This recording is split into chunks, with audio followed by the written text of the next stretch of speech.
कौन था मेघनाद, जिसका वध भगवान राम भी नहीं कर सकते थे? ऐसी क्या शक्ति थी उसके पास दोस्तों? रामायण में आर्षि विश्वश्रवा ने आर्षि भारद्वाज की पुत्री इलाविदा से विवाह किया था, जिनसे कुबेर का जन्म हुआ। विश्वश्रवा की दूसरी पत्नी कैकसी से रावण, कुंभकर्ण, विभीषण और शूर्पणखा पैदा हुई थी। मंदोदरी से रावण को जो पुत्र मिले उनके नाम हैं मेघनाद, महोदर, प्रहस्त, विरूपाक्ष, भीकमवीर। कहते हैं कि धन्य मालिनी से अतिक्या और त्रिशिरार नामक 2 पुत्र जन्मे, जबकि तीसरी पत्नी के प्रहस्था, नरांतका और देवतांका नामक पुत्र थे। 1. मेघनाद का जन्म।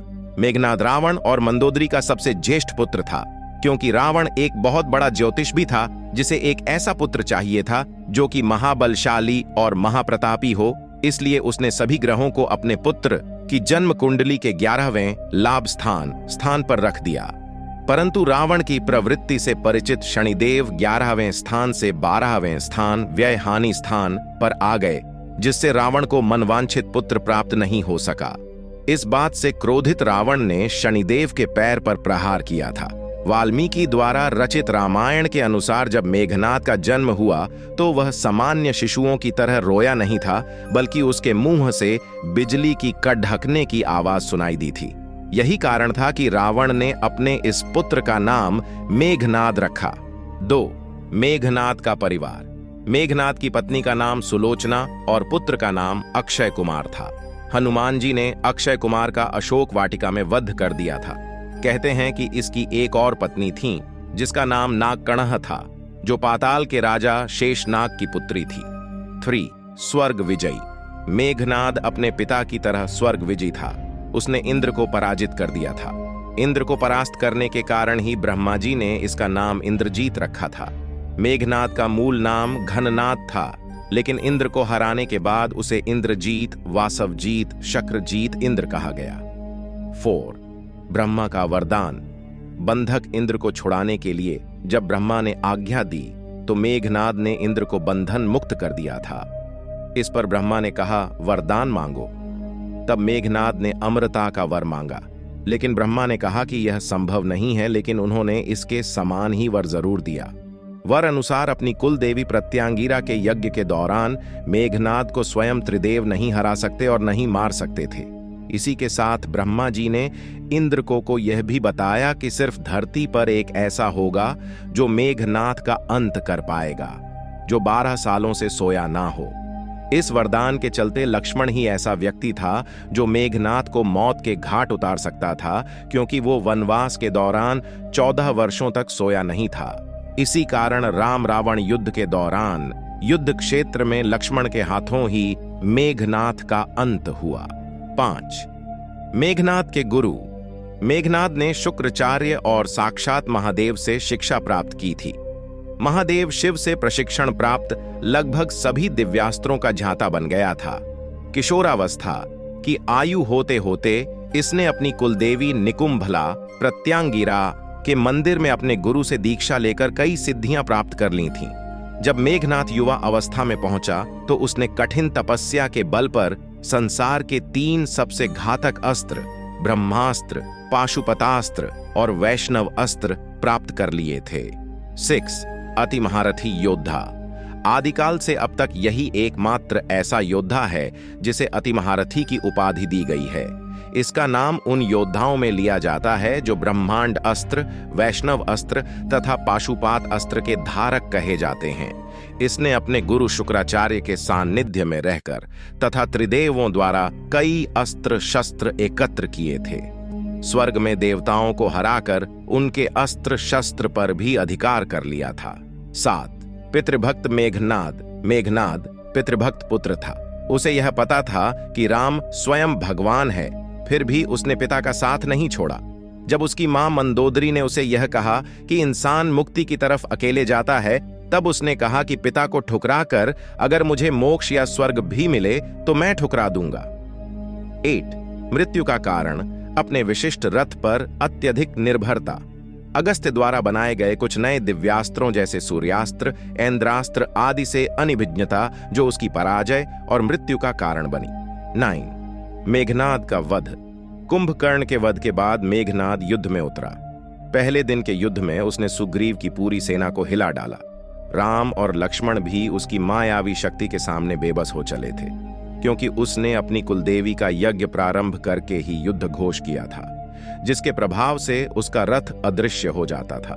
मौका पाकर उसने राम और लक्ष्मण पर नागपाश का प्रयोग किया और दोनों को मूर्छित कर दिया। नागपाश से मूर्छित व्यक्ति अगले दिन का सूरज नहीं देख सकता था। तब हनुमान जी तुरंत गरुड़ भगवान के पास गए और उन्हें लेकर आए। गरुड़ को देख नाग भयभीत हो गए तथा उन्होंने राम तथा लक्ष्मण को मुक्त कर दिया तथा उनकी मूर्छा टूटी।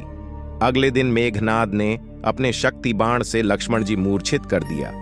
तब लक्ष्मण के प्राण को बचाने के लिए हनुमान जी लंका से सुषेण वैद्य को उठा लाए। वैद्य ने हनुमान को उपाय बताते हुए संजीवनी बूटी लाने के लिए कहा। उस संजीवनी बूटी से ही लक्ष्मण की मूर्छा टूटी। तीसरे दिन विभीषण के कहने पर लक्ष्मण वहां जा पहुंचे, जहां मेघनाद कुलदेवी का यज्ञ करवा रहा था। यज्ञ में कुलदेवी की पूजा करते समय हथियार उठने की मनाही थी, परंतु फिर भी वहां रखे यज्ञ पात्रों की सहायता से मेघनाद लक्ष्मण से बचते हुए सकुशल लंका पहुंच गया। चौथे दिन मेघनाद को लक्ष्मण ने वीर गति को प्राप्त कर दिया। इसी युद्ध में लक्ष्मण के घातक बाणों से मेघनाद मारा गया। लक्ष्मण जी ने मेघनाद का सिर उसके शरीर से अलग कर दिया और सिर को प्रभु श्री राम के चरणों में रख दिया। 10 सुलोचना लेकर आई कटा सिर। यह कथा हमें रामायण में नहीं मिलती है। यह कथा हमें रामायण से इतर दक्षिण भारत की प्रचलित लोक कथा में मिलती है। कहते हैं कि यह किंवदंती है, इसमें सच्चाई नहीं है। रामायण अनुसार प्रभु श्री राम ने मेघनाद का शव अपने दूतों के हाथ रावण के दूतों को सौंप दिया था। श्री राम मेघनाद की मृत्यु की सूचना मेघनाद की पत्नी सुलोचना को देना चाहते थे। उन्होंने मेघनाद की एक भुजा को बाण के द्वारा मेघनाद के महल में पहुंचा दिया। वह भुजा जब मेघनाद की पत्नी सुलोचना ने देखी तो उसे विश्वास नहीं हुआ कि उसके पति की मृत्यु हो चुकी है। तब कटे हाथ ने लिखकर लक्ष्मण का गुणगान किया।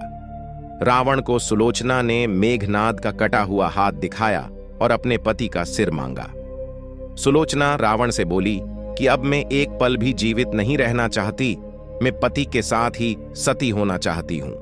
तब रावण ने कहा, पुत्री 4 घड़ी प्रतीक्षा करो, मैं मेघनाद का सिर शत्रु के सिर के साथ लेकर आता हूं। लेकिन सुलोचना को रावण की बात पर विश्वास नहीं हुआ। तब सुलोचना मंदोदरी के पास गई। मंदोदरी ने कहा कि तुम राम के पास जाओ, वह बहुत दयालु हैं। सुलोचना जब राम के पास पहुंची तो उसका परिचय विभीषण ने करवाया। सुलोचना ने राम से कहा, हे राम, मैं आपकी शरण में आई हूं, मेरे पति का सिर मुझे लौटा दें ताकि मैं सती हो सकूं। राम सुलोचना की दशा देखकर दुखी हो गए। उन्होंने कहा कि मैं तुम्हारे पति को अभी जीवित कर देता हूं। सुलोचना ने कहा कि मैं नहीं चाहती कि मेरे पति जीवित होकर संसार के कष्टों को भोगें। मेरे लिए सौभाग्य की बात है कि आपके दर्शन हो गए, मेरा जन्म सार्थक हो गया, अब जीवित रहने की कोई इच्छा नहीं। राम के कहने पर सुग्रीव मेघनाद का सिर ले आए, लेकिन उनके मन में यह आशंका थी कि मेघनाद के कटे हाथ ने लक्ष्मण का गुणगान कैसे किया। सुग्रीव से रहा नहीं गया और उन्होंने कहा, मैं सुलोचना की बात को तभी सच मानूंगा जब यह नरमुंड हंसेगा। सुलोचना के सतीत्व की यह बहुत बड़ी परीक्षा थी। उसने कटे हुए सिर से कहा, हे स्वामी, जल्दी हंसिए, वरना आपके हाथ ने जो लिखा है उसे ये सब सत्य नहीं मानेंगे। इतना सुनते ही मेघनाद का कटा सिर जोर जोर से हंसने लगा। इस तरह सुलोचना अपने पति का कटा हुए सिर लेकर चली गईं। कहते हैं कि इंद्रजीत के बल की जितनी तारीफ की जाए उतनी ही कम है, क्योंकि वो अकेला ऐसा योद्धा था जिसने एक ही दिन के युद्ध में 66 मिलियन वानरों को मौत के घाट उतार दिया था। और लंका में वह अकेला ऐसा योद्धा था जो पूरी वानर सेना को अपनी गर्जना से बिखेर सकता था, मगर घमंड की वजह से मौत के घाट उतार दिया गया। दोस्तों, अगर वीडियो पसंद आई हो तो वीडियो को लाइक और चैनल को सब्सक्राइब जरूर करें। धन्यवाद।